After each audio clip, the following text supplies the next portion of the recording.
Artora vous propose 3 minutes d'art. Je suis Ambre Gonnet et aujourd'hui, je vous fais découvrir la Sainte-Chapelle de Paris, véritable joyau de l'art gothique. Située sur l'île de la Cité, dans l'enceinte de l'actuel palais de justice, la Sainte-Chapelle est un chef-d'œuvre de l'art gothique. Elle a été construite au XIIIe siècle à l'initiative du roi Louis IX, surnommé Saint-Louis. À cette époque, il vient juste d'acquérir pour une somme faramineuse les reliques de la Passion du Christ, détenues auparavant par les empereurs de Constantinople. Ces reliques, comme la couronne d'épines, sont des objets ayant été utilisés lors de la Passion du Christ et sont d'une importance considérable pour les chrétiens. Leur achat par Saint-Louis fait de Paris l'un des centres les plus importants de la chrétienté européenne à l'époque médiévale. Pour conserver des reliques aussi prestigieuses, il fallait un édifice à la hauteur, un écrin plus qu'un monument, la Sainte-Chapelle. Cette dernière a été construite en un temps record, en seulement 7 ans, pour un prix d'ailleurs bien plus modeste que celui auquel le roi avait acheté les reliques. Elle était située dans l'enceinte du Palais Royal, qui est aujourd'hui le Palais de Justice, sur l'île de la Cité, pour être la plus proche possible du roi.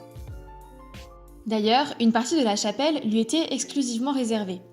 Construite sur 2 niveaux, la chapelle basse était dédiée au personnel du palais ainsi qu'aux nobles, alors que la chapelle haute, là où étaient conservées les reliques, était réservée à l'usage particulier du roi, de ses proches et des chanoines.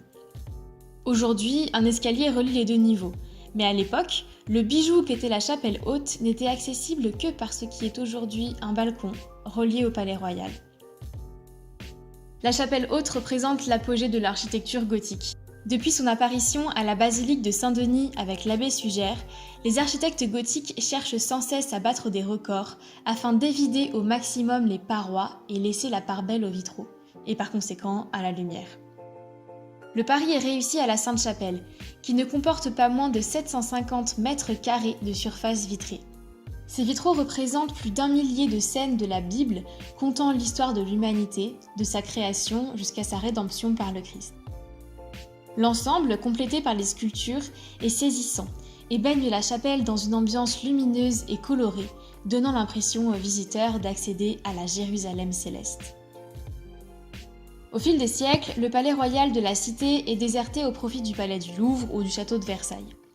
Mais la Sainte-Chapelle reste très fortement liée au pouvoir royal, c'est pourquoi elle sera l'objet de nombreuses dégradations pendant la période révolutionnaire. Pendant un temps, au début du XIXe siècle, elle deviendra même un dépôt d'archives pour le palais de justice. Ses vitraux sont démontés et son état se dégrade. Mais à partir de 1846, l'édifice fait l'objet d'une importante campagne de restauration, construite par des architectes célèbres de l'époque comme Félix Duban et Jean-Baptiste Lassus, spécialistes du Moyen-Âge, qui lui donnent son aspect actuel.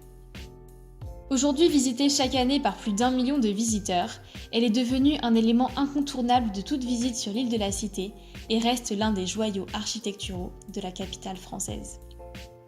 À bientôt!